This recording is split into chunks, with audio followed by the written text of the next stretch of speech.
Bonsoir à toutes et tous, merci beaucoup Rémi, merci beaucoup à toutes et tous d'être là. Alors ce soir, oui, Rémi l'a dit, on va penser, on va écouter, on va imaginer, on va rêver. Année zéro, 1000 possibles. Année zéro, on voit bien pourquoi, on va pas refaire le récapitulatif. Chaque jour, on comprend pourquoi on parle d'année zéro, ce sentiment d'un avenir plus compliqué, bouché, de perspectives pas forcément très joyeuses personnellement et aussi collectivement, ici et dans le monde, évidemment, et dans cette Méditerranée en particulier, avec ce qui se passe, évidemment, cette guerre d'Israël à Gaza depuis un an. Vous avez vu aussi l'actualité du jour avec les mandats d'arrêt contre Benjamin Netanyahou, son ancien ministre de la Défense et un des responsables du Hamas, dont on ne sait pas s'il est mort ou vivant. Bon, voilà, donc on est à la fois dans des nouvelles qui sont très déprimantes, très difficiles à supporter humainement, et puis parfois de l'actualité qui nous surprend. Après tout, on se disait que peut-être ça n'arriverait pas. Mais en même temps, 1000 possibles, parce qu'on est là, parce qu'on a toutes et tous d'autres horizons à proposer. On est lucide sur la situation, j'imagine, toutes et tous, mais en même temps déterminés à imaginer des avenirs qui sont désirables et qui incluent tout le monde. Donc c'est de ça dont on va parler ce soir pour cette grande soirée d'ouverture des nouvelles rencontres d'Averroès. Rémi vous l'a dit, à 21h à peu près, je crois, performance de Rim Batal qui est là. Poétesse, écrivaine, photographe, née à Casablanca, qui sera accompagnée donc du groupe électro Cyclone. Et puis après, Cyclone nous fera danser un peu. C'est peut-être ça aussi dont on a besoin. Donc merci à toutes et tous d'être là. On va commencer avec ces deux formidables invités qui sont là. Amine Kessassi, bonsoir. Ah oui, on dit bonsoir. Bonsoir. Vous avez 20 ans. Vous avez 20 ans, voilà. 21. Mais 21 ? Ok, bon. Mais vous avez déjà vécu plein de vies. Vous êtes né dans les quartiers nord de Marseille. Votre famille a vécu un drame qui a suscité votre engagement politique avec l'association Conscience. On en reparlera évidemment. Et engagement où l'écologie joue une place importante. Vous avez été candidat du NFP, Nouveau Front Populaire, cet été dans la circonscription des 13e et 14e arrondissements, un peu du 12e aussi, de Marseille. La candidate de l'extrême droite l'a emporté, mais avec quoi, 830 voix d'avance, hein, donc très peu. 800 voix d'avance. 800 voix d'avance, c'est très peu, donc c'est pas terminé. Voilà, pour la suite. Margot Mazelier, bonsoir. Bonsoir. Vous avez 31 ans, vous avez passé votre enfance. On s'était dit qu'on se tutoierait, hein, en fait. Oui, Ouais, voilà. c'est Donc, ce que je me disais aussi. tu as passé ton enfance tout près dans le Gard, journaliste. Tu as travaillé au Maroc pour le journal Tel Quel. Et tu vis depuis plusieurs années à Marseille. Et tu es l'autrice de ce livre que tu vas nous montrer, peut-être, qui s'appelle Marseille trop puissante. Je le montre maintenant. Ouais, montre-le, voilà. 50 ans de féminisme dans la ville la plus rebelle de France. C'est paru aux éditions Hors d'atteinte, excellentes éditions marseillaises. Marseille trop puissante, c'est un livre choral, on y reviendra aussi, avec des portraits sensibles et aussi politiques de femmes de tous âges et de tous horizons qui se sont engagées à Marseille au cours des dernières décennies. Ce livre et aussi un certain nombre d'ouvrages de Rim Batal seront en dédicace pour toi, Margot, juste après cette discussion, et pour Rim Batal après sa performance. Moi, je voulais commencer par une petite question pour tous les deux pour ouvrir cette discussion. Le thème ce soir, c'est année zéro, 1000 possibles. Je l'ai dit, il y a plein de raisons de se décourager, de se dire ça y est, le fascisme est à nos portes, on ne peut plus rien faire. Qu'est-ce qui vous, l'une et l'autre, vous fait lever le matin, vous fait vous dire que non, en fait, on continue, et pourquoi et comment vous trouvez cette énergie et cette ressource, Amine? Merci pour la question. Et en fait, à 21 ans, si le matin on se lève pas et on se dit pas que on peut tout combattre et tout frapper, je pense qu'on rate quelque chose. Et on peut mettre beaucoup sur la fougue de la jeunesse, mais en fait, moi, ce qui me fait me lever le matin et me dire que en fait tout est possible, c'est de dire que on a une nouvelle génération, la mienne et celle qui est même un peu plus jeune que la mienne, qui finalement réinvente la façon de faire de la politique, qui finalement réinvente la façon d'écrire, la façon de lire, la façon de voir le monde, la façon de porter des combats et de les poser à l'ordre du jour. Et puis en fait, de voir tous ces jeunes dans les quartiers aussi se bouger, se dire que en fait, on se résigne pas à ça, quoi. Notre vie, ça doit pas être que ça doit pas être que la vie dans une cité, la vie gangrénée par la violence, la vie gangrénée par le narcotrafic. Ça doit pas être que ces mauvaises nouvelles, finalement. On parlait tout à l'heure de cette bonne nouvelle, le mandat d'arrêt international contre Netanyahou. Mais en fait, c'est de se dire que finalement, et c'est vraiment la posture dans laquelle moi je me suis positionné à conscience, c'est de dire depuis tout petit on nous dit soyez acteurs de vos destins, soyez acteurs de vos destins. Enfin en fait non, c'est pourri d'être acteur. Acteur c'est quelqu'un qui joue un rôle, qu'on lui a déjà écrit, qu'on a déjà décidé à sa place. Et en fait moi j'ai envie d'être auteur, j'ai envie d'écrire mon destin, j'ai envie de décider, j'ai envie de donner la ligne directrice finalement de mon engagement et de ma vie. Et pour ça faut se lever le matin et il faut se battre.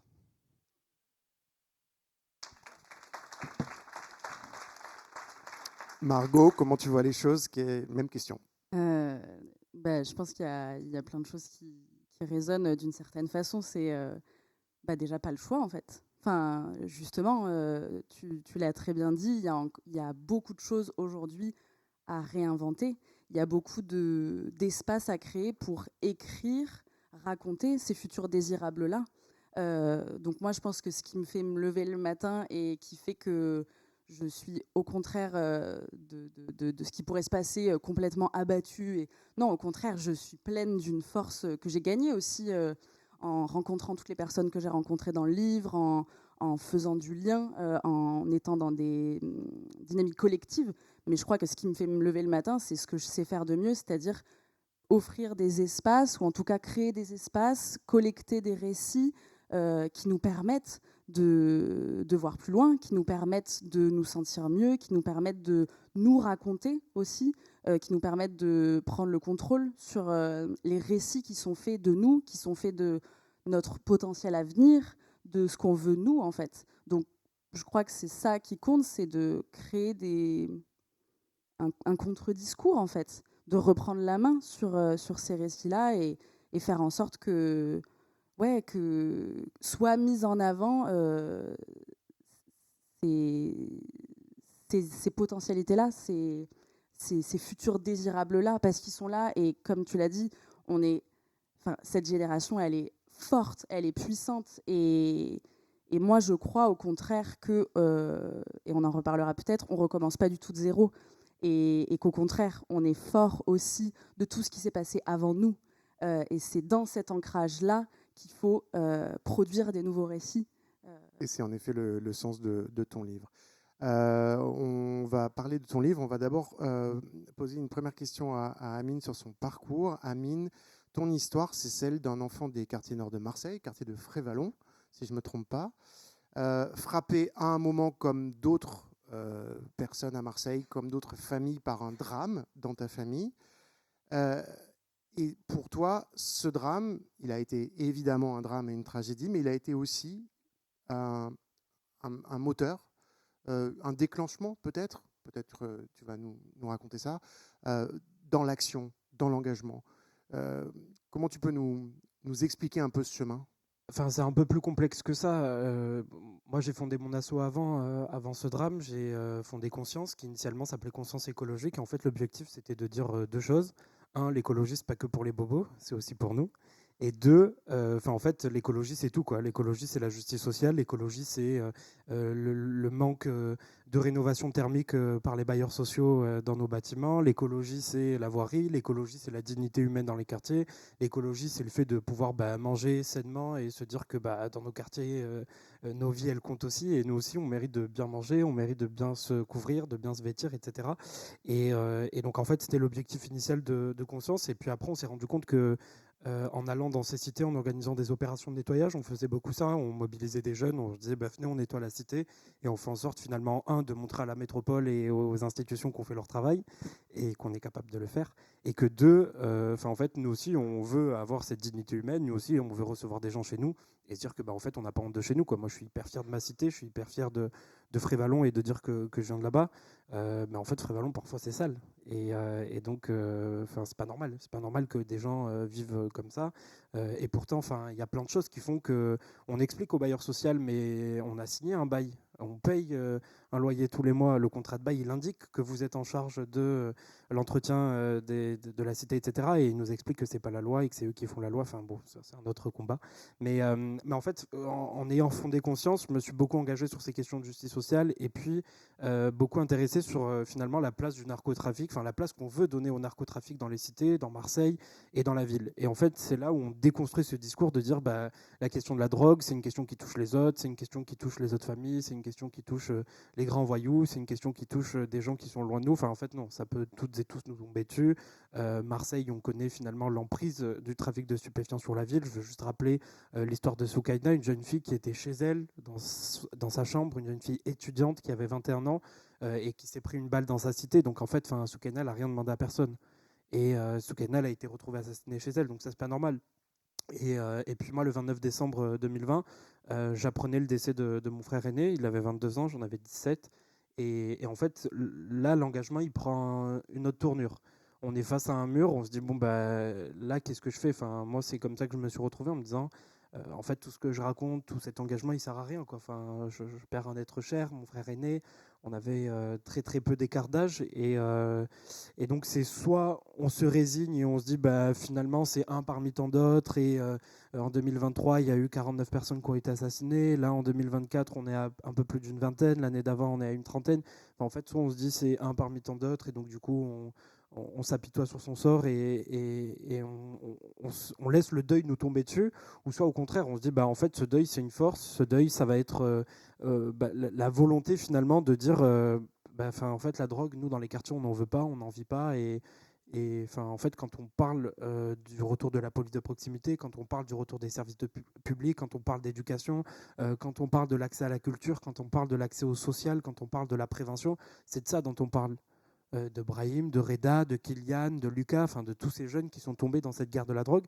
Et donc depuis, on a créé un dispositif qui accompagne les mamans endeuillées par le narcotrafic, où il y a des psychologues, des avocats qui viennent, qui se déplacent et qui accompagnent toutes ces familles qui sont assassinées. Et ce dispositif, on l'a déployé un peu partout en France.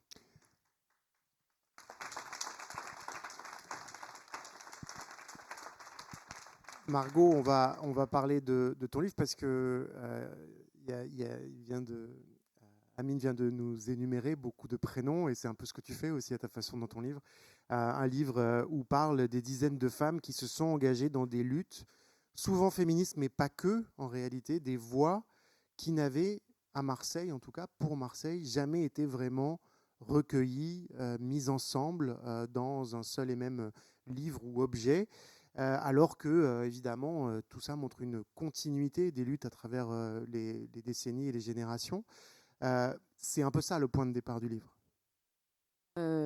En effet, le point de départ du livre, c'était de dire, OK, quand on raconte l'histoire, la grande histoire, l'histoire d'une ville, l'histoire d'une lutte, on a tendance à la raconter depuis toujours le même point de vue qu'on connaît. Raconter l'histoire de Marseille à travers l'histoire des femmes et des minorités de genre, ça a déjà été fait, ça existait déjà à certains endroits, notamment 2 ouvrages universitaires que je cite. Je cite beaucoup ce qui a déjà été fait dans le livre, que ce soit des ouvrages universitaires ou des choses plus informelles à travers des collectifs comme Mémoire des sexualités, parce qu'il faut le dire, il y a quand même des choses qui sont faites pour raconter tout ça. Mais l'idée, c'était en effet de raconter cette histoire-là un peu sous forme d'archives orales et intimes. Et en effet, de mettre ensemble des militantes, mais pas que, parce qu'il n'y a pas que des militantes dans le livre, donc des femmes qui ont entre 93 et 16 ans, qui viennent de milieux différents, qui viennent de générations différentes, qui ont des luttes différentes, mais qui, d'une façon ou d'une autre, s'inscrivent de par leur lutte dans cette grande histoire-là. Et qui, d'une façon ou d'une autre, là encore, ont modifié la ville, sont venus la rendre plus vivable, créer des espaces dans lesquels les femmes et les minorités de genre peuvent se retrouver, se réparer, faire du lien. Et c'était vraiment ça le but, c'était de montrer que, contrairement à ce qu'on pense, qu'on recommence comme ça à chaque nouvelle génération, qu'on repart de zéro, c'est pas vrai. On s'inscrit, il y a un espèce de continuum comme ça, de fil rouge au sein des luttes. Et, et bien sûr, la société bouge, même si elle bouge très doucement. Donc les luttes sont en lien avec l'actualité, avec la société telle qu'elle est, mais il y a quand même des choses qui reviennent et il y a un ancrage. Et particulièrement à Marseille, où, par exemple, j'y pense par rapport à ce que tu disais, Amine, Yamina Bencheni, au début des années 2000-2013, avait créé le collectif du 1er juin, qui faisait aussi ce travail-là. C'était un collectif de maires de plusieurs quartiers et qui faisait ce même travail. Donc voilà. Et encore plus tôt, il y a des collectifs.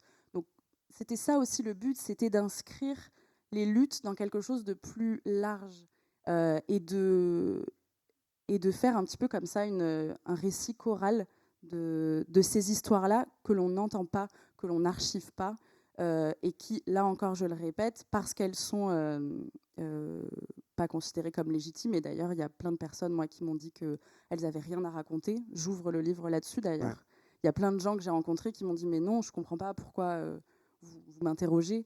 Et le livre existe, et je le sais, parce que c'est les retours que j'ai eus, il fait du bien, parce que justement, on a besoin de savoir ce qui s'est passé avant, on a besoin d'avoir des récits dans lesquels on peut se retrouver, je crois.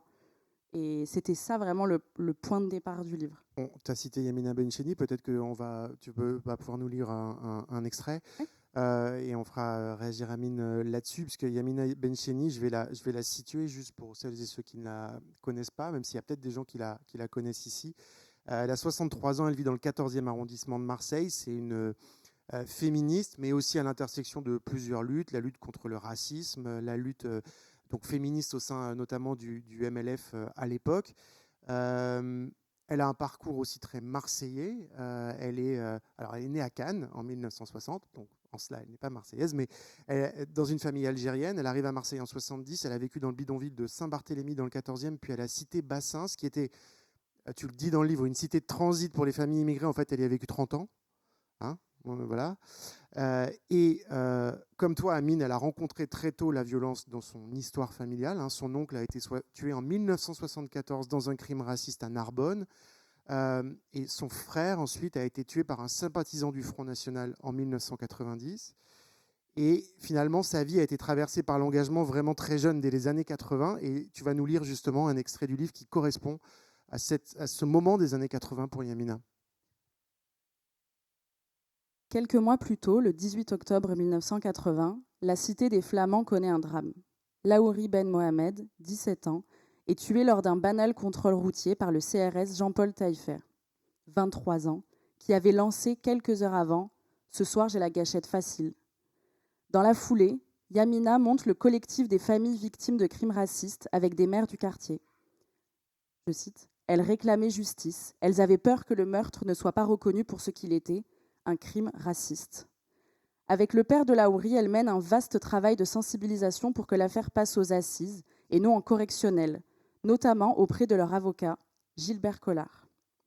Aujourd'hui, on sait que c'est un homme proche de l'extrême droite, mais à l'époque, on n'avait pas compris qu'il n'était pas de notre côté. Il disait que Jean-Paul Taillefer avait fait son travail, que c'était un accident. Nous, on disait qu'un jeune, parce qu'il est de chez nous, est toujours suspect. Yamina prend alors conscience du racisme structurel qui existe au sein de la justice française. En France, quand on meurt, on n'est pas considéré de la même manière si on est arabe ou blanc. J'ai compris que vivant, on n'était pas égaux, mais mort, on l'était encore moins. Le meurtre de Laouri Ben Mohamed s'inscrit dans une série de crimes racistes et de violences policières qui mènent notamment, à l'été 1983, à des affrontements entre policiers et jeunes dans le quartier des Minguettes, à Vénissieux, dans la banlieue lyonnaise. Les jeunes de l'association antiraciste SOS Avenir Minguettes appellent alors à une marche non violente, la marche pour l'égalité et contre le racisme, part le 15 octobre 1983 de Marseille et arrive le 3 décembre 1983 à Montparnasse, à Paris, regroupant plus de 100 000 personnes. Parmi les marcheurs, Yamina, qui a alors 23 ans, et sa sœur, Fatima Bencheni, impliquée dès le début dans l'organisation de l'événement. Il y avait très peu de femmes qui participaient aux réunions de coordination nationale. Moi, je suis arrivée là très en colère après la mort de mon oncle, celle de Laouri et de tous les autres. Et j'ai vu que les femmes n'étaient pas du tout écoutées. Dès qu'on prenait la parole, les hommes se moquaient de nous. Je ne me laissais pas faire, je me mettais debout, je prenais ma plus grosse voix et je m'exprimais. Lorsqu'elles réclament davantage d'égalité, leur réponse la désole. Les hommes estimaient qu'en tant que femmes, on souffrait moins des violences policières, étant moins exposés au sein de l'espace public. Mais justement, cette privation de liberté est aussi une discrimination de genre qu'on vit en plus du racisme. Et cette double peine n'est jamais reconnue. Amine, comment tu reçois ce texte? À la fois, il nous montre une longue tradition, évidemment, de lutte, notamment ici à Marseille, et là on parle de ça, sur la question du racisme et des violences policières ou des violences racistes. Et aussi, il nous parle du rôle des femmes dans les mouvements, et justement, c'est ce que, aujourd'hui, la mobilisation de conscience, notamment, et d'autres associations autour de ce qui se passe dans Marseille, elle est structurée. En tout cas, il y a une présence des femmes et des mères très importante. Comment tu fais écho au texte de... Ému par ces mots, parce que la marche de 83, c'est quelque chose que moi, jeune, des quartiers issus de l'immigration, je vois de près. Et puis on connaît bien l'histoire de Ibrahim Ali, ce jeune qui a également été assassiné par des colleurs du Front National alors qu'il avait aussi 17 ans. Et en fait, quand, quand Yamina parle, elle dit on comprend que sur Terre, on n'est pas tous égaux et que quand on meurt, on l'est encore moins. Et c'est une réalité. Et c'est une réalité. De dire que aujourd'hui, sur la question du trafic de drogue, on est en train d'inventer des termes, des propos. On parle de narco-État, de narco-banditisme. J'ai entendu plus de débats entre les ministres actuellement sur les noms qu'il fallait donner à est-ce que c'était des terroristes, quel nom il fallait donner au parquet national du cannabis. Enfin, les gars, c'est pas ça la question. La question, c'est de savoir qu'est-ce qu'on fait sur le terrain. La question, c'est de savoir comment on sort ces jeunes des cités. Et en fait, on est en train de trier entre les morts. On est en train de créer des termes qui sont victimes collatérales, victimes non coupables. Donc en fait, elles, les pauvres, paient à leur âme, et ceux qui étaient ciblés, ceux qui étaient visés par le narcotrafic, pas les pauvres, pas paient à leur âme. Ceux-là, leur mère, elle pleure pas de la même façon.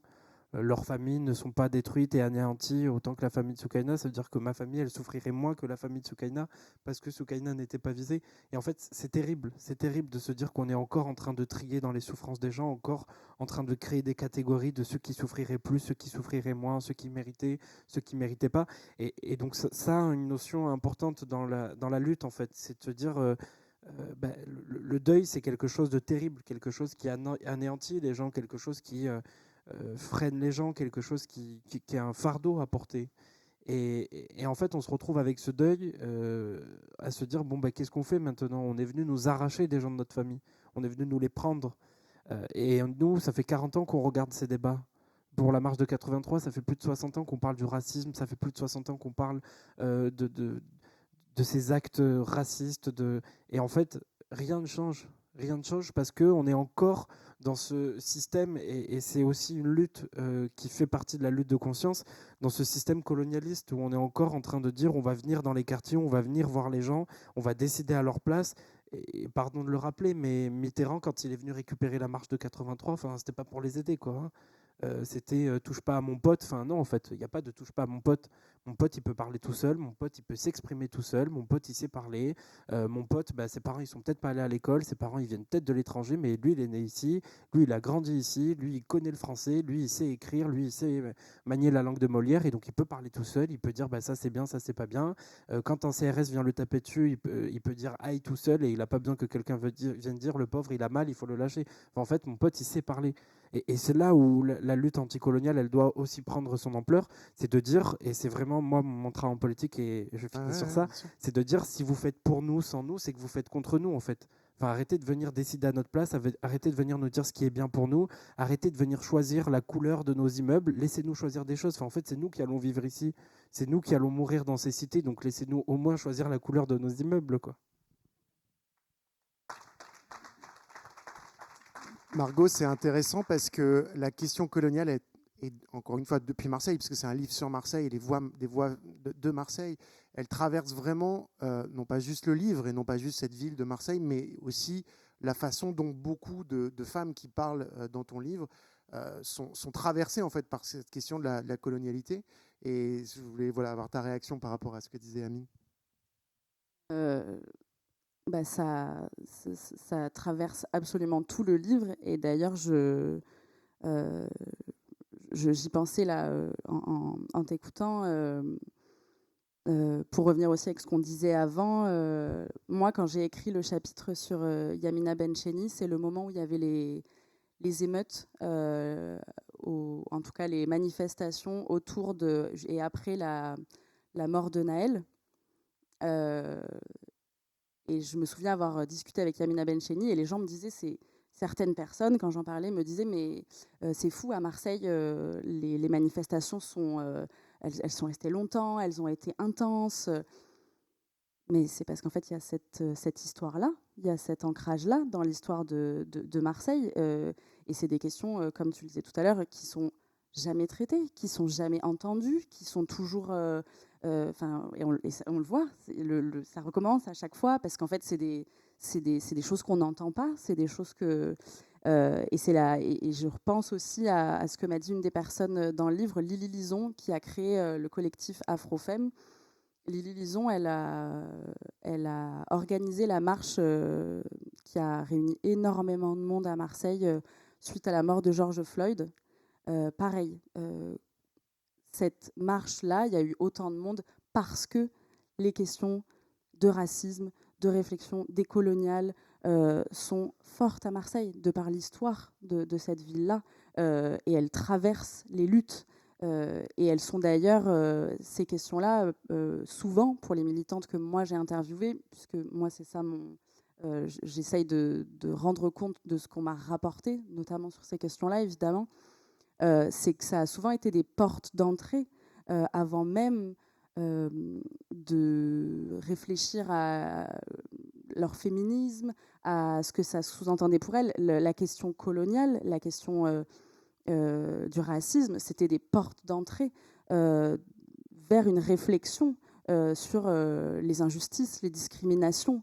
Et je crois que c'est important de rappeler que tout ça va ensemble, fonctionne ensemble, de toute évidence, et que c'est aussi beaucoup... voilà, en tout cas, c'était très souvent la première porte d'entrée vers une réflexion pour aller vers des réflexions de justice sociale, cette question-là, avant même parfois des réflexions féministes. Je pense que c'est important de le rappeler. Non, mais totalement. Enfin, moi, je vois vraiment ce que tu veux dire, et c'est vraiment finalement la colonne vertébrale de la lutte, quoi. C'est de dire que, en fait, il y a cette lutte anticoloniale qui est à mener, mais bon, les colonialistes, on sait ce qu'ils sont, quoi. Enfin, c'est des gens qui ne sont pas du tout féministes, ne sont pas du tout écolos, etc. Et en fait, ça me permet aussi de parler de la place importante, finalement, des femmes, des mères dans les quartiers, dans cette lutte. Nous, à Conscience, sur les plusieurs dizaines de mamans qu'on accompagne, je crois qu'elles sont, à être venues depuis la création de l'asso, elles sont plus de 70 mamans à être suivies par l'association, qui ont perdu des enfants, qui se sont retrouvés endeuillés face à cette guerre de la drogue. C'est un chiffre qui est terrible. Et à côté de ça, on a 4 papas. On a 4 papas contre 70 mamans. Enfin, en fait, c'est... Qu'est-ce que ça dit pour toi ? Ce que ça dit, c'est que dans plus de 93% des dossiers que nous on suit à l'association, ces jeunes qui se sont retrouvés assassinés sont des jeunes issus de familles monoparentales, issus de familles où on a une maman qui se lève le matin, qui essaie de relier les deux bouts, une maman à qui on va venir apprendre à faire son travail de maman, à qui on va venir apprendre à faire son travail tout court, à qui on va venir apprendre à faire sa vie. Enfin, en fait, ces mamans, c'est des femmes qui sont courageuses, des femmes qui sont des guerrières. Des guerrières parce qu'elles affrontent leur enfant toutes seules. Quand on est enfant, quand on est ado, on a envie de se rebeller contre nos parents, on a envie de voir jusqu'à où les limites. J'ai essayé, moi, et je pense que vous avez tous essayé. Et en fait, c'est aussi des mamans qui se battent contre la société, contre le fait qu'on vienne stigmatiser leur enfant. C'est des mamans qui, tous les lundis, font la queue à l'après-midi pour avoir un colis alimentaire. Juste après avoir récupéré le colis alimentaire, elles vont à l'association du quartier voir ce qu'elles peuvent faire pour les vacances pour leur enfant. Puis après, elles vont travailler, faire des heures et des heures et des heures de ménage au Radisson. C'est Radisson, c'est ça, l'hôtel au Vieux-Port ? Au Radisson, ailleurs. Enfin, en fait, ça dit que ces mamans, elles sont en guerre constamment en guerre contre le système, en guerre contre les injustices, en guerre contre la cité qui finalement veut les réduire à ça. Et puis ces mamans des guerrières parce que malgré le deuil de leur enfant, on a 70 mamans qui se sont levées et 70 mamans qui disent moi je me résigne pas. La mort de mon fils, je veux pas qu'elle soit vaine, je veux pas que mon enfant soit parti pour rien et j'en fais un combat.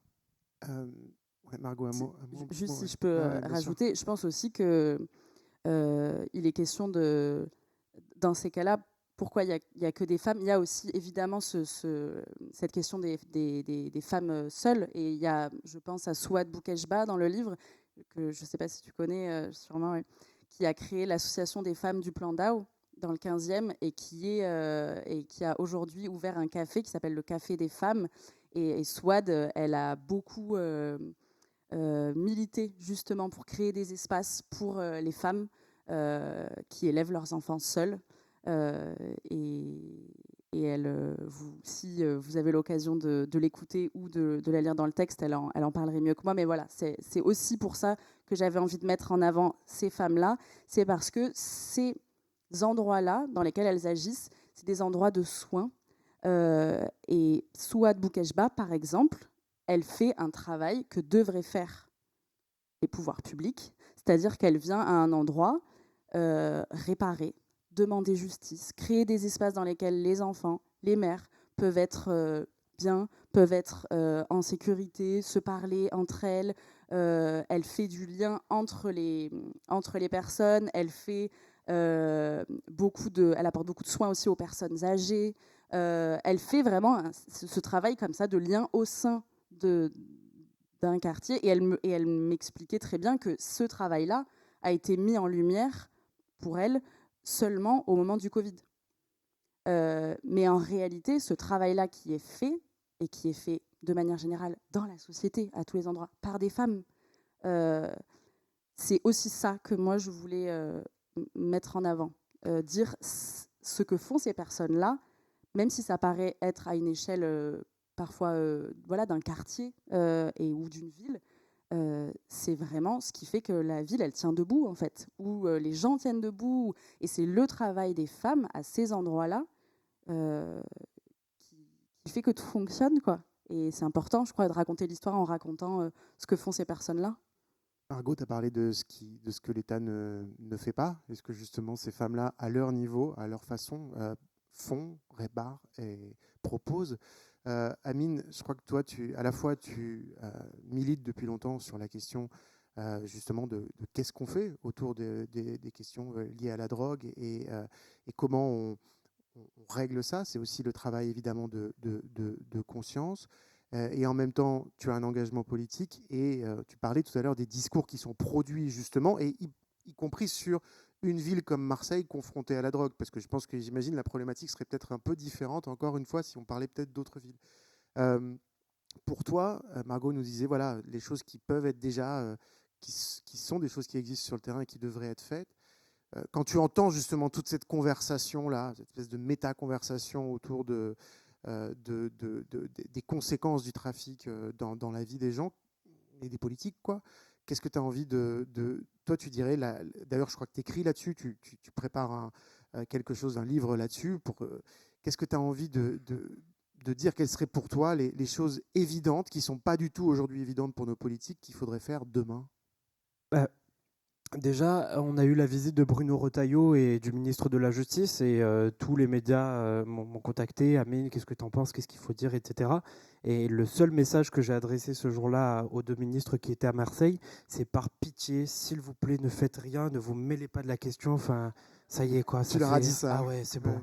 Ça fait 40 ans qu'ils nous bassinent avec la même chose, 40 ans, plus de répression, il y a de la répression, on rajoute de la répression. Et du coup, il vient en plus avec son air de « j'ai trouvé la solution, je vais rajouter des flics ». Enfin, ça fait 60 ans qu'on rajoute des flics et que vous les enlevez la semaine d'après. Donc en fait, il faut juste arrêter, ne vous mêlez plus de la question, ne touchez plus, laissez-nous faire et ça va très bien se passer. C'est un ancien ministre qui avait dit ça. Et juste pour le livre, donc, je voulais parler un peu de Marie-Pierre Gracieux-Dieu qui est là ce soir, et qui est la maison d'édition chez qui j'écris le livre qui s'appelle Le bruit du monde. N'hésitez pas à aller voir et à regarder ce qu'ils font. Ils font des très très beaux livres. Et donc, en fait, c'était ce que je disais tout à l'heure, cette force d'écriture. Et donc, dans ce livre, il va y avoir des propositions, il va y avoir des choses que soit dit depuis des années. Enfin, en fait, moi, tout ce que je viens raconter sur les plateaux télé, tout ce que je portais quand j'étais candidat, c'est pas des trucs que j'ai sortis du haut de mes 21 ans ou que j'ai inventé, quoi. Enfin, c'est la police de proximité que Nicolas Sarkozy a retirée. C'est les politiques sociales qui ont été détruites aussi sous Nicolas Sarkozy et un peu plus sous François Hollande. Enfin, c'est de dire, en fait, on veut juste le retour de la police de proximité dans nos cités. Il faut qu'il y ait des flics partout, pour tous. Enfin, en fait, ça suffit de construire des commissariats et de mettre cette police de proximité qui tourne en vélo, en moto, à pied. Et maintenant, ils ne savaient pas quoi en faire. Ils les font tourner sur des chevaux et ils les font tourner un peu partout. Et donc, en fait, venez dans les cités, venez voir les gens dans les quartiers, venez voir ces mamans qui, finalement, si elles n'étaient pas là, bah oui, les choses s'écouleraient. Je pense notamment aux femmes des Campagnuls. Les Campagnuls, c'est un quartier qui est dans le 11e arrondissement de Marseille. Et les femmes, elles ont vu un point de deal s'installer en bas de leur immeuble. Donc, qu'est-ce qu'elles ont fait? Elles ont porté à 4 un canapé qu'elles ont descendu parce que l'ascenseur était en panne. C'est pas bien le bailleur social. Et elles ont posé leur canapé en bas de l'immeuble et sont restées assises toute la journée. Toute la journée, elles ont dormi là-bas sur place. Le lendemain, elles sont encore restées et elles ont fait ça une semaine. Pendant une semaine, elles ont occupé l'espace et à chaque fois qu'un jeune venait, bah, elles prenaient la babouche et elles le tapaient avec et rentraient chez toi. Et en fait, ça marche. Ça marche parce que le réseau, il n'a pas pu s'installer dans le quartier. Ça marche parce que les flics, ils se sont dit, bon, ils sont un peu en train de faire notre travail, donc venez, on va les aider. Et donc, en fait, ça marche concrètement. Et donc, sur les solutions concrètes, il y a vraiment cette question de la police de proximité. Il y a ce débat, et c'est un débat qu'on a essayé de porter et qu'on va continuer à porter autour de la légalisation du cannabis. Enfin, moi, quand je mène une guerre et que j'y arrive pas, je dis, c'est bon, j'y arrive pas, quoi. Et donc, en fait, face à ces ravages de la drogue, face à l'avancée du cannabis en France et en Europe. L'Allemagne vient de légaliser le cannabis. Enfin, moi, je pense qu'on ne peut plus y échapper, quoi. Aujourd'hui, c'est la légalisation du cannabis qui va permettre d'atteindre économiquement les réseaux, qui va permettre aussi de pointer du doigt un peu la corruption des politiques, un peu la corruption au port de Marseille. Parce qu'on est Marseillais, les dockers, on les aime bien, mais à un moment, si la drogue, elle rentre, on sait par où elle rentre, quoi. À Marseille, il y a un conteneur sur 1000 qui est fouillé. Et donc ça, c'est pas normal. C'est pas normal qu'il n'y ait qu'un conteneur sur 1000 qui est fouillé. Enfin, quand il y a un bateau de SOS Méditerranée, on déploie l'OTAN et on emmène tous les militaires qu'on a. Et en fait, on n'est pas capable de fouiller des conteneurs. Et ça, c'est pas normal. Merci. Et puis après, travailler sur ces questions de justice sociale, travailler sur la question des transports. Quand Macron donne de l'argent, parce que Macron, il n'a pas fait que des mauvaises choses, il a aussi donné un peu d'argent à Marseille pour créer un métro. Et Martine Vassal, la présidente de la métropole, elle a dit, je veux faire un tramway sur la corniche. Enfin mince, quoi, on te donne de l'argent pour faire un métro dans les quartiers nord, tu nous parles d'un tramway sur la corniche, c'est parce qu'on t'a demandé de faire. Et donc nous, on veut un métro dans les quartiers nord, et en fait, ce métro, il va avoir une importance, et un truc tout simple. Moi, j'ai jamais fait l'école dans mon quartier, parce que je suis l'avant-dernier d'une fratrie de 6, et ma mère, à partir de moi et pour mon petit frère, elle a dit, en fait, j'arrête de vous mettre à l'école dans le quartier, parce que c'est pas normal qu'il n'y ait pas de plafond, et c'est pas normal que vous mangez rien à midi, et c'est pas normal que les profs ne sont jamais remplacés, et c'est pas normal que ci, que ça. Et donc, elle nous a mis à l'école à la Timone, et en fait, aujourd'hui, si je peux parler de mixité sociale, si je peux parler finalement de l'ascenseur social, c'est ça. C'est de permettre à des enfants des quartiers d'aller à l'école à la Timone, d'aller à l'école au cours Julien, parce que le cours Julien, on dit que c'est le quartier le plus cool d'Europe. Et donc, en fait, c'est de permettre à tous ces enfants de venir ici, quoi, de découvrir autre chose et de se dire que la vie, c'est pas juste ma cité, c'est pas juste les 4 immeubles qu'il y a chez moi et c'est pas juste les gens qui me ressemblent, quoi. Que Marseille, c'est bien plus que ça.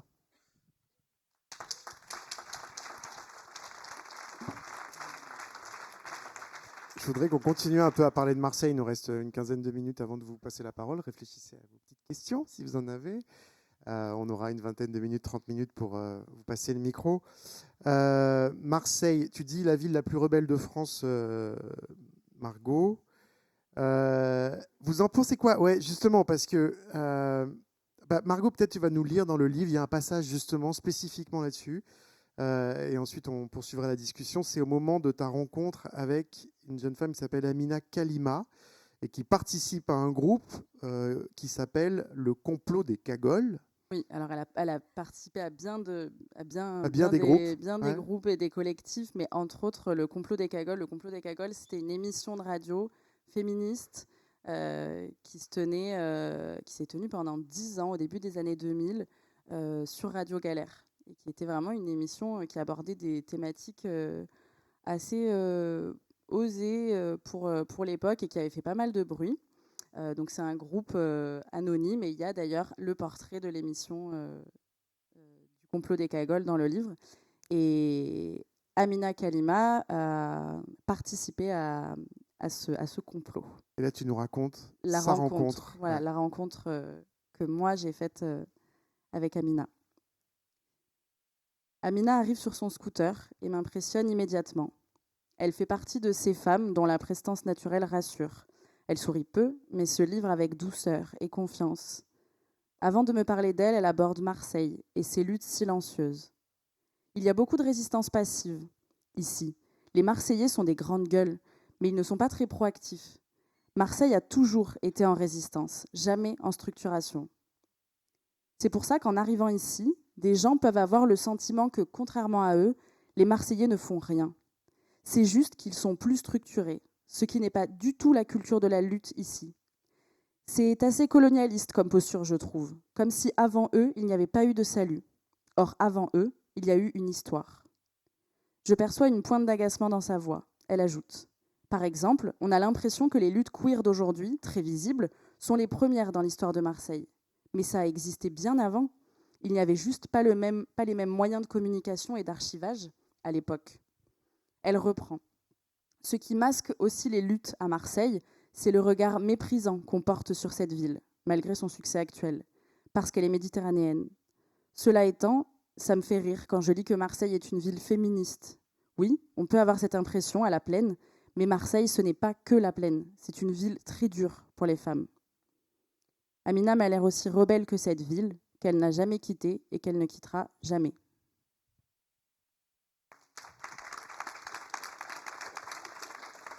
C'est intéressant parce qu'il y a plusieurs aspects. Dans le livre, il y a un des aspects, l'aspect de la fin, que tu développes quand même, que beaucoup de femmes te disent Marseille, c'est pas une ville facile quand on n'est pas un homme cisgenre, en fait. Marseille, c'est une ville où ça peut être compliqué, donc je ne sais pas si tu veux dire un mot là-dessus. Et puis, il y a évidemment cette histoire dont on parlait un petit peu tout à l'heure, Amine, du regard d'en haut, du regard méprisant sur Marseille dans son espace méditerranéen, où forcément, c'est encore, voilà, les logiques sont différentes, et du coup, on appréhende cette ville dans les discours politiques très différemment. Donc, sur ces deux aspects, je ne sais pas par où, qui veut commencer, Margot? Alors du coup, il y a une double Les deux se rejoignent en plus. Voilà. idée aussi là-dedans, c'est que oui, Marseille est une ville qui a subi de la violence, de par là encore son histoire économique, sociale, migratoire. Donc c'est un espace dans lequel les luttes ont été en réaction en fait. Donc oui, c'est difficile d'être une femme, de faire partie des minorités de genre à Marseille pour plein de raisons. Mais c'est aussi pour ça que c'est intéressant de regarder l'histoire depuis le point de vue de Marseille. C'est parce que du coup, les luttes ici, c'est ce qui revient souvent dans le livre, c'est en fait on n'a pas le choix, on est obligé c'est des luttes en réaction en fait. Donc on est obligé de un peu pousser les murs et de dire on est là, de créer des espaces. Donc les luttes sont et c'est intéressant quand elle dit que les luttes sont silencieuses, c'est que en fait elles sont aussi là avec peu de moyens. Il ne faut pas oublier qu'à Marseille, pendant des années, moi quasiment toutes les associations dont je parle, et collectifs et mouvements dans le livre, n'étaient pas subventionnés, n'étaient pas soutenus. Donc c'est quand même beaucoup de luttes de groupes qui sont autonomes, donc qui font aussi avec ce qu'ils ont. C'est pas facile de lutter comme ça, en fait, dans ces conditions-là. Mais je crois que ce qui est intéressant dans ce que dit Amina, c'est que c'est aussi ce mépris-là qui est porté sur la ville, qui empêche de comprendre comment les luttes fonctionnent à Marseille et qui empêche de donner du crédit et de regarder ce qu'on peut apprendre de comment les luttes fonctionnent à Marseille. On parle aujourd'hui d'intersectionnalité beaucoup, et d'ailleurs c'est un terme que l'on doit aux afroféministes des années 90, donc qui ne date pas d'aujourd'hui, mais qui aujourd'hui est quand même beaucoup utilisé au sein des luttes. À Marseille, ça ne se voit pas là encore, puisque ces luttes sont silencieuses, elles peuvent paraître pas structurées. L'intersectionnalité existe depuis toujours au sein des luttes. Et je l'ai vu pendant tout le long de mon enquête. Elles se recroisent, elles se recoupent depuis toujours. Et c'est lié à l'histoire de la ville. Et comme je le disais tout à l'heure, et Yamina Bencheni le dit très bien, elle dit « Moi, je suis à l'intersection de plein de luttes ». Et en effet, ces réseaux-là, ils sont informels. Et c'est d'ailleurs pour ça que ça a été compliqué pour moi de retrouver la trace de certaines personnes, puisqu'elles allaient comme ça à divers endroits de différentes luttes. Mais en effet, Yamina le dit très bien, elle dit moi j'étais aussi bien avec les femmes du MLF à la librairie des femmes, puis ensuite je revenais dans les luttes antiracistes, dans les luttes pour les droits de l'immigration, mais parce qu'en fait il n'y avait pas le choix, parce qu'il fallait être à tous ces endroits-là, parce que c'était à tous ces endroits-là qu'elle était discriminée. Et je parle aussi beaucoup des luttes LGBT à Marseille. C'est pareil, c'était hyper dur. Et elle le raconte très bien, les femmes que j'ai interviewées dans la première partie, d'être une femme lesbienne dans les années 70, 80, 90. Et pourtant, il y a des institutions à Marseille. Il y a des lieux dont je parle dans le livre, des bars lesbiens. Un bar lesbien qui s'appelle La Douce Amère, qui a ouvert en 80 à Marseille. Bon, ben voilà, c'est parce qu'il y a eu cette violence-là, ces violences-là, plurielles, qu'on a des choses à apprendre à quel point les personnes ont dû être 10 fois plus puissantes qu'ailleurs, en fait, pour exister, pour être entendues, pour être visibles et même pour être en vie, dans certains cas. Mine. Bah oui, Marseille, c'est la ville où en fait le terme et la notion de convergence des luttes prend tout son sens en fait. Enfin, à Marseille, quand on milite pour l'écologie, on milite pour la justice sociale, on milite pour le bâtiment, on milite pour la couleur du bâtiment aussi dans les quartiers. Enfin, on milite pour tout ça. Et en fait, on disait oui, mais c'est aussi parce qu'il n'y a pas le choix, etc. C'est aussi pour ça, c'est aussi parce que faut pas l'oublier. À Marseille, on a ce culte, mais à Marseille et ailleurs, en fait, je pense que c'est un problème qui est bien plus national que ça. On en parle à Marseille parce qu'on veut montrer Marseille, parce que Marseille, on veut que ça soit la ville laboratoire, la ville où on teste les choses, etc. C'est comme ça qu'on nous qualifie. Et en fait, partout, l'État se repose sur les associations. Partout, le service public, on le détruit. On crée des assos à qui on donne 2000 balles par an et on leur dit sauver toute une cité, sauver tout un quartier, sauver toute une ville. Partout, on a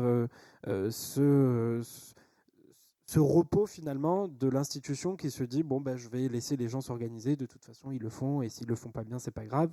À Marseille c'est particulier. Marseille on avait un maire, Jean-Claude Gaudin, qui disait Marseille c'est jusqu'à la Joliette, après le reste je m'en occupe pas, on verra ce qu'on fera plus tard, de toute façon ils votent pas, de toute façon ils supportent pas l'OM, de toute façon ci, de toute façon ça. On nous a mis tous les clichés qu'on pouvait nous mettre et puis en fait on oublie que on s'étonne quand on a des jeunes qui sont dans des assos, on s'étonne quand on a des jeunes des quartiers qui portent des combats, etc. Mais en fait, on a grandi dans ça.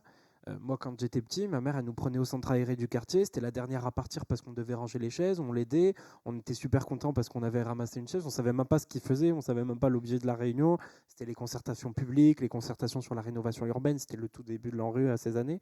Et en fait, nous, on était là, quoi. On participait à ces réunions petits. On nous trimballait partout. Petits, on nous montrait tout ça. Et l'action sociale, c'est ce qui fait grandir les petits Marseillais dans les quartiers nord. Le premier voyage que je fais de ma life, c'est partir aux Alpes, à 3 heures d'ici, c'était bien. Et c'est le centre social de mon quartier qui nous le permet. La première sortie à Hockey Coral qu'on a fait, Hockey Coral c'est un parc d'attractions pas très loin, c'est Souad qui nous y a emmenés, c'est Souad qui a emmené des jeunes de tous les quartiers de Marseille à cette sortie. Et en fait, sans ce tissu associatif à Marseille, qui fait plein de choses, nous on nous dit, quand on va voir les institutions avec conscience pour déposer des dossiers de subvention, ils nous disent oui mais votre problème c'est que vous parlez de plein de choses, vous parlez des maires, vous parlez de la violence, vous parlez de l'emploi, vous parlez de l'éducation, vous parlez des transports, vous parlez de l'alimentation. Vous n'avez toujours pas compris que c'était lié, vous n'avez toujours pas compris qu'on ne peut pas régler un seul problème. On règle un truc, il y en a 30 000 qui viennent de l'autre côté. En fait, il faut prendre la question à bras le corps. Et je pense que c'est vraiment ce qui a manqué dans les politiques publiques ces dernières décennies, c'est de voir les choses de façon globale, les choses dans leur entièreté et de prendre du recul finalement pour se dire ok, on a peut-être mal construit la ville, ok, on a peut-être mal fait les choses. Et en fait, on va pas se dire que c'est trop tard et qu'on va tout faire péter. Et au contraire, depuis ça, on va pouvoir construire des choses, mais encore une fois, laisser les gens faire parce que c'est une cata sinon. Moi, j'ai une petite question justement en lien y compris en lien avec les clichés sur Marseille et ton parcours.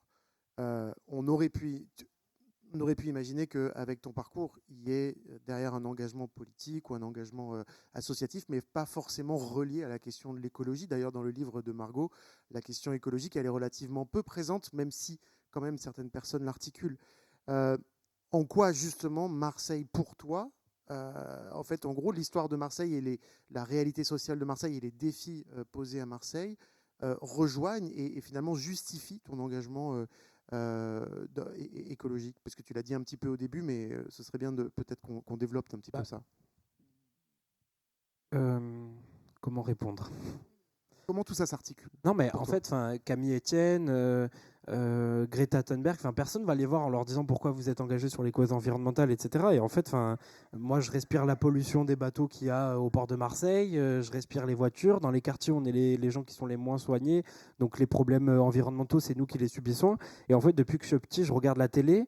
Oui, mais il faut arrêter les grosses voitures, il faut arrêter le diesel, il faut arrêter les avions, il faut arrêter ci, il faut arrêter ça. En fait, c'est pas nous qui pratiquons ça. Tout ce qu'il faut arrêter, c'est pas les gens des quartiers qui le font. Le fait de prendre l'avion 8 fois par mois, c'est pas les gens des quartiers qui prennent l'avion 8 fois par mois. L'empreinte carbone, elle est la moins élevée chez nous. Et on est ceux qui produisons le moins de déchets, on est ceux qui produisons le moins de pollution. Et finalement, on est ceux qui subissons le plus. Et donc, en fait, ces questions, elles sont intimement liées. Moi, quand je parle d'alimentation, c'est un combat écologique. Quand l'hiver, on a hyper froid, d'ailleurs, il fait très très froid en ce moment à Frévalence, ce serait bien que le bailleur lâche un peu le chauffage.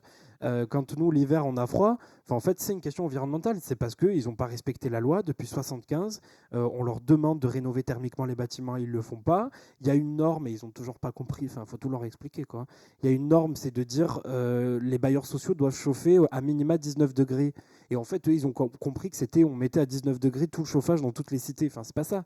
L'État, ils vous ont dit 19 degrés. Et en fait, quand on prend un bâtiment, le bâtiment F dans lequel je vis, les 8 premiers étages, c'est une tour où il y a 21 étages. Les 8 premiers étages, ça va, c'est 19 degrés. Mais en fait, plus on monte, moins il y a d'intensité. Et du coup, arrivé au sommet, arrivé au 21e étage, c'est 10 degrés, quoi. En fait, c'est pas normal. C'est pas normal. Donc, en fait, le bailleur doit chauffer un peu plus. Et en fait, c'est encore toute cette question de comment on arrive à lier l'écologie à toutes les luttes, comment on arrive à lier l'écologie à la justice sociale.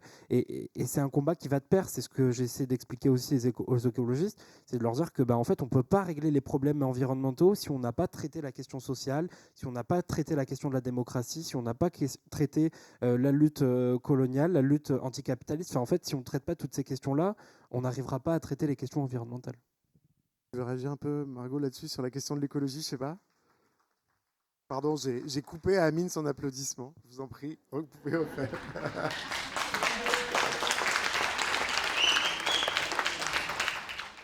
Peut-être là-dessus réagir et puis ensuite on va passer le micro, peut-être, Rémi, si tu es dans le coin, faire circuler le micro. Margot, le temps que... Non, je pense que tout a été dit et je pense que si la question est moins abordée dans le livre, quoique elle l'est quand même. Je parlais de Lily Lison tout à l'heure, elle a été une des premières personnes donc elle a créé le collectif Afrofem, qui a fait des collages, par exemple, sur le chlordécone, qui est un pesticide qui a été beaucoup utilisé dans les années 70-80, notamment en Guadeloupe, en Martinique, et qui fait encore des dégâts aujourd'hui. C'est quelque chose dont on parle beaucoup. Donc voilà, elle a une perspective justement forte sur l'écologie décoloniale et toutes ces questions-là. Mais c'est vrai que c'est assez peu ressorti. Et du coup, je trouve ça très intéressant de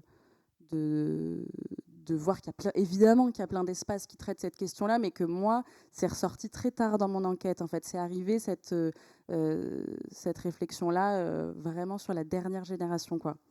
Mais je suis sûre qu'il y avait des choses peut-être que je n'ai pas trouvées dans les années un peu avant, mais je pense que c'est plus compliqué à trouver. Ce sera pour un deuxième tome. Exactement. Voilà. Est-ce qu'il y a des questions? Ouais, déjà, Rémi. Oui. Bonjour, est-ce que vous pouvez vous présenter? On va peut-être prendre une ou deux ou trois questions à la fois, et puis comme ça, ensuite, s'il y en a, 2-3 questions, je ne sais pas. Ouais, merci. D'accord. Bonsoir. Bonsoir, Clément. Moi, c'est une question simple. Amine, tout à l'heure, tu as parlé de l'argent annoncé par Macron il y a 3 ans. Il y a quelques temps, il y a un rapport de la Cour des comptes qui est sorti, je suis allé vérifier là. Sur les 5 milliards annoncés, il y a 1,3 qui ont été versés pour l'instant. Est-ce que vous avez des nouvelles? Parce que ça, c'est des chiffres d'il y a 1 an. Du coup, je me dis, est-ce que... Je vais l'appeler, je vais demander. Ma question, c'est est-ce que quelqu'un a des infos sur où est l'argent ou pas? Voilà. On répond. Alors, merci, parce que j'attendais qu'on le dise. Et en fait, Marseille en grand, c'est Marseille en mytho, quoi. Ils viennent, ils annoncent des choses, ils viennent faire leur show. Et puis finalement, Marseille, c'est devenu, et c'est vraiment ce que c'est devenu un truc de macho. C'est venez, tous les premiers ministres fachos qu'on va nommer, on va les envoyer à Marseille pour tester leur virilité, pour voir si c'est des vrais bonhommes et s'ils vont pouvoir parler aux flics ripoux de Marseille. Enfin, en fait, c'est pas normal, quoi. Faut qu'on arrête systématiquement de venir à Marseille, de vendre de la poudre de perlimpinpin. Et c'est Macron qui avait dit ça. Et puis après, ciao tout le monde, on éteint les projecteurs et on revient la fois d'après. Donc je ne sais pas où est passé cet argent. Je le demande. Donc si quelqu'un l'a trouvé, ramenez-nous-le. On en a besoin et on sait quoi en faire. Il y a d'autres questions? Questions devant là. Préparez-vous. S'il y en a d'autres. Oui, bonjour, je m'appelle Eric. Bonjour Eric. 40 ans de militantisme dans Marseille, ces cités, ces environnements. Effectivement, 99% des cas, c'est des femmes qui sont à l'origine des associations parce que c'est celles qui sont les plus sensibles en fait sur le devenir de leurs enfants. Et les hommes restent toujours en retrait par rapport à cette action. Vous parlez de zéro et les 1000 possibles. Je crois que les Mayas avaient raison. On arrive à la fin du monde. Il faudrait balayer un peu ce monde que nous avons vécu et passer et se renouveler en fait. Et je crois que nous avons intérêt à nous renouveler.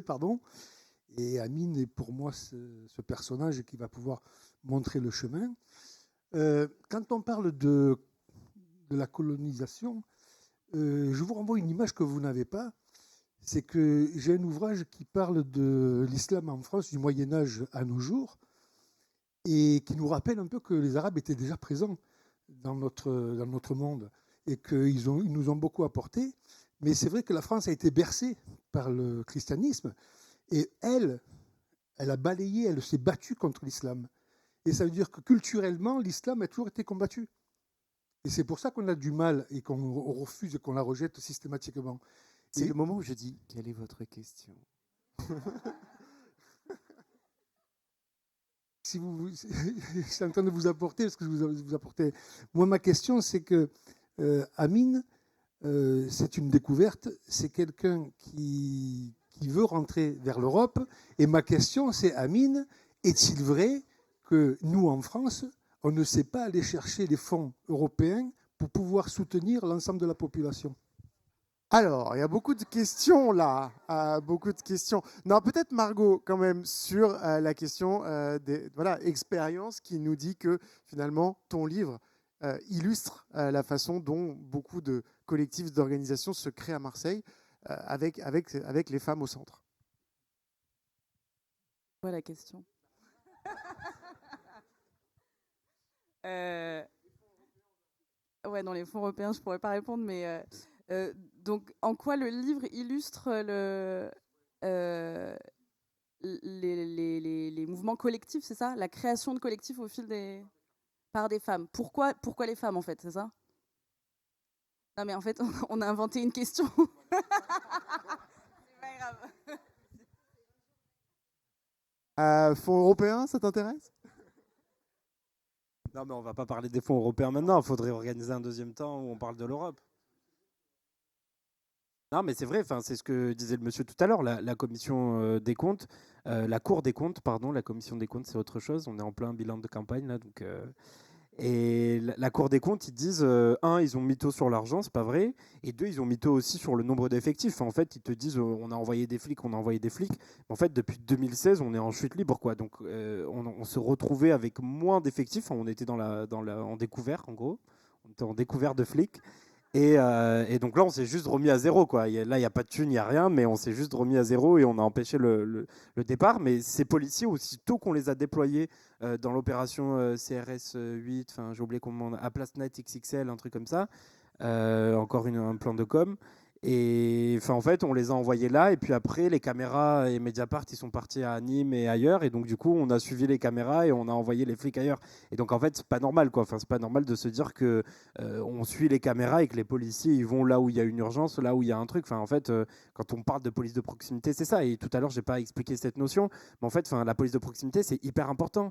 Aujourd'hui, on voit les violences policières, on voit les violences aussi que les policiers subissent. Moi, je le reconnais. Quand ils viennent dans les cités, ils viennent plus partout parce qu'ils se font caillasser, parce que c'est compliqué, etc. Moi, je pense que c'est la police, l'institution, donc c'est à la police de faire le premier pas. Mais ce retrait de la police de proximité, ce que ça a impliqué, c'est cette fracture entre les jeunes et les forces de l'ordre. À l'époque, les policiers, ça s'appelait pas des flics, des schmitts, je sais pas comment on les appelle encore aujourd'hui, il y a plein d'autres noms. Mais à l'époque, ça s'appelait des grands frères. Enfin, les gens qui tournaient dans la cité, c'était des grands frères. C'était des gens qu'on voyait comme des grands frères, qui avaient l'autorité, qui nous engueulaient quand les mamans n'étaient pas là. Et quand maman elle rentrait, c'est elle qui prenait la relève et là, c'était autre chose. Est-ce qu'il y a des questions? Ouais, ici. Bonjour. Bonjour. Merci beaucoup pour vos interventions. Moi, j'ai une question sur ceux qui sont ni les mamans ni les grands frères, c'est-à-dire les pères. J'aimerais savoir, puisque vous avez dit, Amine, qu'il y avait 70 femmes, mamans et 4 papas. Et les pères, est-ce que vous savez où ils sont, qu'est-ce qu'ils font, quelles sont les raisons qui expliquent leur absence d'engagement, voilà. Amine. Répondre parce que, ouais, bon, c'est Marseille, il y a le cours Julien, il y a le pastis, donc ils sont peut-être là-bas.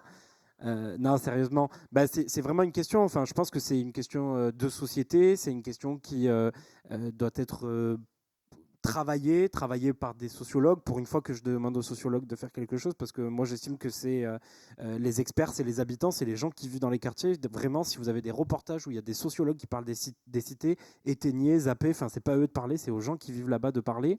Mais là, les sociologues, ils peuvent travailler sur justement la construction finalement des familles, la place des pères dans les cités, la place des pères dans les familles aussi. Et c'est vraiment une question qu'on se pose, quoi. Enfin, il y a longtemps, on disait oui, mais parce que les femmes, c'est les plus engagées, parce qu'en fait, c'est celles qui ne travaillent pas, c'est celles qui sont le moins exposées à l'espace public, et c'est ce que nous disait Margot. En fait, ça s'est complètement déconstruit. Aujourd'hui, dans les cités, celles qui travaillent le plus, le taux de chômage, il est plus présent chez les hommes que chez les femmes. Et donc, en fait, c'est vraiment une question qu'on se pose aussi, et je n'ai pas encore trouvé la réponse, donc on peut travailler ça ensemble avec les fonds européens, si vous voulez. Juste pour compléter, il y a beaucoup de personnes dans le livre qui me disent que justement, au départ, les pères sont un peu réticents ou contre certains collectifs qui se montent entre femmes. Alors peut-être moins maintenant, mais plus dans les années 80, 90 et après. Et franchement, il doit y avoir une dizaine de personnes qui me disent, mais et au bout d'un moment, ils se rendent compte à quel point ce qu'on fait, c'est trop bien, à quel point ça aide, à quel point c'est important, et du coup, ils viennent dire, mais est-ce qu'on peut intégrer? Est-ce que c'est que entre femmes? Est-ce qu'on peut aussi venir? Et je crois que c'est Souad qui dit ça à un moment, qui dit, mais oui, venez aider, en fait. On a tout fait déjà, donc venez, et on sera plus nombreux, et c'est bien. Et donc voilà, donc c'est quelque chose qui est beaucoup revenu dans le livre. Cette absence-là aussi. Et la potentielle place, du coup, qu'il y a à prendre à ces endroits-là aussi. Bonsoir, merci pour vos interventions déjà. Et j'aurais bien aimé avoir un éclairage sur, par rapport à votre expérience sur Marseille et les Marseillais. En fait, j'entends les combats depuis longtemps, j'entends les différentes luttes. Et en fait, j'ai une question qui me taraude depuis longtemps. Ça fait 10 ans que je suis à Marseille et je me dis, est-ce que j'habite une ville tolérante avec des gens qui sont ouverts, un imam gay dans les quartiers nord, voilà, à plein de luttes et à plein de... Ou est-ce qu'au final, c'est la dureté de la ville qui fait que on laisse les gens faire ce qu'ils ont à faire voilà. Est-ce que vraiment on a une ville un peu laboratoire malgré tout parce qu'on a des gens et on a une vraie tolérance de l'autre, ou est-ce que c'est uniquement la dureté de la vie à Marseille qui donne au final cette finalité d'une tolérance? Je pense que c'est complexe en fait, que c'est pas binaire, que c'est pas ou une ville tolérante ou une ville qui ne l'est pas du tout. Je crois que c'est un peu ce que je disais tout à l'heure. Moi, en tout cas, c'est le constat que j'ai fait avec cette enquête et avec le livre, c'est que là encore, c'est une ville qui a quand même une histoire, c'est une terre de lutte. Donc là encore, il y a un ancrage.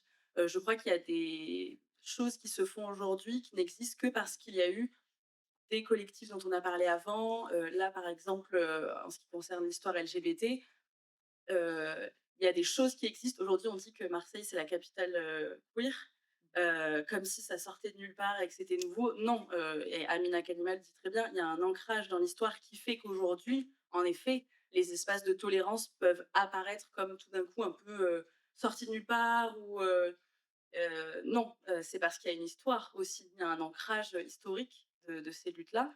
Et là encore, je pense que c'est aussi parce que il a fallu ouais, pousser les murs, créer des espaces à des endroits où il y avait beaucoup de violence. Je pense que c'est un petit peu ces deux choses-là ensemble. Bah, sur la question des visages, ça rejoint les questions qu'on se posait tout à l'heure, la question aussi du racisme, des meurtres racistes à Marseille, qui est là aussi quelque chose qui a vraiment marqué cette ville. Donc aujourd'hui, quel est ce terreau politique? Et c'est d'autant plus intéressant pour quelqu'un qui justement tente de mobiliser politiquement et aussi tente de mobiliser, alors non pas les racistes en l'occurrence, évidemment, pour toi dans les quartiers nord, puisqu'ils votent plutôt pour l'autre camp, on a bien compris, mais pour mobiliser ceux qui, justement, ont intégré peut-être l'idée que la politique ne pouvait plus rien faire pour eux. En fait, j'avais une réponse à la question du monsieur, mais pas à ta question à toi. Réponds à la question, voilà. Monsieur, ce que je voulais vous dire, c'est que on peut prendre la question de façon politique, comme vient de nous l'expliquer Mathieu, mais franchement, ça y est, ça fait 1 an que je fais des campagnes électorales, j'en ai un peu marre de vous parler en tant que politique. Mais ce que je veux dire, c'est on peut prendre la question d'une autre façon et de se dire la vision des gens. On sait que Marseille, c'est une ville ouverte au monde. On sait que Marseille, c'est un peu le carrefour de la Méditerranée, du Maghreb, de l'Afrique, de l'Europe, etc. Quand on va au fin fond du Maroc, de l'Algérie, au fin fond de l'Afrique, et qu'on nous dit à des gens qu'on est français, ils disent vous venez d'où? De Marseille. Enfin, le premier mot qui lui vient, c'est Marseille. La première ville qui lui vient, c'est Marseille. Et en fait, pour te parler d'une expérience perso, puisque tu demandais du perso, quand j'étais petit, dans ma cité, Frévalon, il y a une dame qui s'appelle Mama Magui. Elle est sénégalaise. Et dans son salon, il y avait ce qu'on met là, les barrières pour que les bébés ne passent pas. On n'était pas des bébés, mais on nous l'a quand même mis. Et en fait, on se retrouvait tous dans son salon, quoi. Les mamans, dès qu'elles partaient travailler, ma mère, elle rentrait tard le soir. Et en fait, dès qu'on sortait de l'école, on allait directement chez Mama Magui. Et en fait, il y avait un jeune qui s'appelait Pablo. Il savait pas trop ce qu'il faisait là, mais il était là. Il y avait un jeune asiatique, il y avait un Comorien. Enfin, en fait, on se retrouvait tous et on s'est jamais posé la question de qui est différent, qui est pas qui. Et parce qu'on était des enfants, donc on avait ce truc naïf, mais même quand on était petits, on se posait des questions sur toi tu viens d'où, etc. Et en fait, ça n'a jamais été une barrière. Au contraire, ça a toujours été quelque chose qui nous a attirés, de dire montre-moi les photos de quand tu pars au bled, et puis cette question de dire quand l'été on part en vacances, puisque les gens dans les quartiers partent aussi en vacances des fois, systématiquement c'est je vais au bled, et en fait on dit tous je vais au bled, mais toi c'est quoi ton bled, c'est où ton bled, et en fait on se racontait ça, et rien que ça je pense que c'est quelque chose qui envoie un message d'espoir sur le côté des discriminations ethniques, raciales, etc. De se dire, en fait, on est Marseillais, et je pense qu'on peut le dire, on est Marseillais avant d'être Français.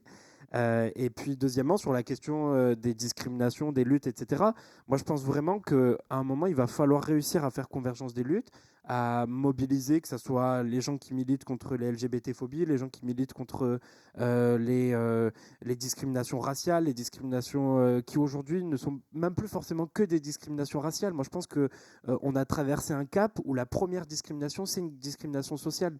Tu peux être LGBT, riche, pauvre, bleu, blanc, enfin, tant que tu es dans une catégorie sociale, tu es discriminé. Et donc, en fait, je pense que nous, le jour où on aura réussi à combattre cette case dans laquelle on est enfermé, et à se dire en fait les gars, on est une catégorie sociale, c'est les gens qui se battent contre le capitalisme, contre les plus riches et contre les bourgeois. Il faut que les bobos et les gens des quartiers s'unissent et se battent contre ceux qui sont encore plus hauts que nous, et en fait ce jour-là on aura réussi à faire un pas, je pense, et à et a bien expliqué que Marseille est une ville tolérante. Enfin, moi, je pense que Marseille est vraiment une ville tolérante.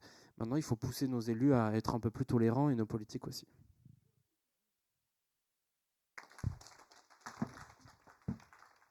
Je vais à Belzunce, je voyage. J'ai enseigné dans les quartiers nord. J'ai des souvenirs extraordinaires, mais j'habite chez les bobos. Voilà. Alors, qu'est-ce que c'est Marseille? Alors, c'est vous qui allez la réveiller et l'unir, cette Marseille. C'est les jeunes comme vous qui allez le faire, finalement. Voilà. Et ça, je le sens vraiment au fin fond de mon cœur. Merci.